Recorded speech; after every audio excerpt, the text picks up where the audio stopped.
ಈ ಫೋಟೋದಲ್ಲಿ ಕಾಣಿಸುತ್ತಿರುವ ಮೃತ ವ್ಯಕ್ತಿಯ ಹೆಸರು ಗೋಪಾಲಪ್ಪ ಅಂತ. ಸುಮಾರು 52 ವರ್ಷ. ಮಗನ ಸಾವಿನಿಂದ ನೊಂದು ನೇಣಿಗೆ ಕೊರಳುಟಿರುವ ಘಟನೆ ಚಿಕ್ಕಬಳ್ಳಾಪುರ ತಾಲೂಕಿನ ಡಿ ಹೊಸೂರು ಗ್ರಾಮದಲ್ಲಿ ನಡೆದಿದೆ. ಅಂದಹಾಗೆ ಮೃತ ಗೋಪಾಲಪ್ಪ ಕೂಲಿ ಕೆಲಸ ಮಾಡಿಕೊಂಡು ಬಂದ ಹಣದಿಂದ ಹೆಂಡತಿ ಹಾಗೂ 2 ಮಕ್ಕಳೊಂದಿಗೆ ಆರಾಮವಾಗಿ ಜೀವನ ನಡೆಸುತ್ತಿದ್ರು. ಆದರೆ ಕಳೆದ ವರ್ಷ ರಾಷ್ಟ್ರೀಯ ಹೆದ್ದಾರಿ ನಂದಿ ಕ್ರಾಸ್ ಬಳಿ ಮೃತ ಗೋಪಾಲಪ್ಪನ ಮಗ ಆನಂದ್ಗೆ ಅಪಘಾತವಾಗಿ ಮೃತಪಟ್ಟಿದ್ರಂತೆ.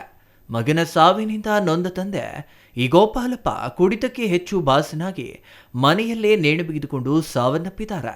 ಇದನ್ನು ತಿಳಿದ ಸಂಬಂಧಿಕರು ಚಿಕ್ಕಬಳ್ಳಾಪುರ ಜಿಲ್ಲಾಸ್ಪತ್ರೆಗೆ ರವಾನಿಸಿದ್ದಾರೆ.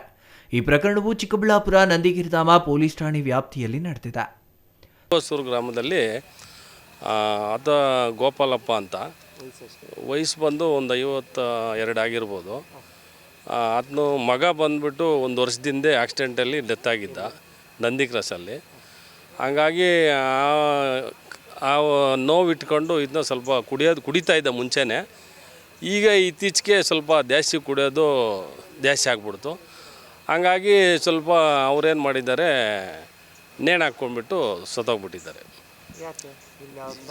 ಯಾಕಂತ ನಾವು ಎಲ್ಲ ಸ್ವಲ್ಪ ಎನ್ಕ್ವೈರಿ ಮಾಡಿದಾಗ ಅದೇ ಮಗ ನೋವಿನಿಂದ ಸ್ವಲ್ಪ ಈ ಥರ ಮಾಡ್ಕೊಂಬಿಟ್ಟವನೆ ಅಂಥೇಳಿ ಕಂಡು ಬಂತು.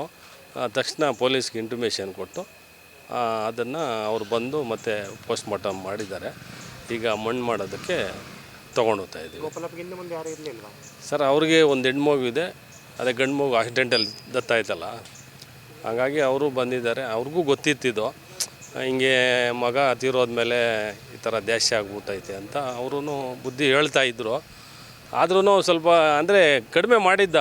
ಅದೇನೋ ಆಕಸ್ಮಿಕ ಮೊನ್ನೆ ಜಾಸ್ತಿ ತೊಗೊಂಡು ಆ ಥರ ಆಗಿರಬೇಕು ಅಂತ ನಮ್ಮ ಉದ್ದೇಶ. ಏನು ಕೆಲಸ ಕಟಿಂಗೇ ಕೂಲಿ ಕೆಲಸನೇ sir. Taudanahalli Ramesh, CTV news, Chikkaballapur.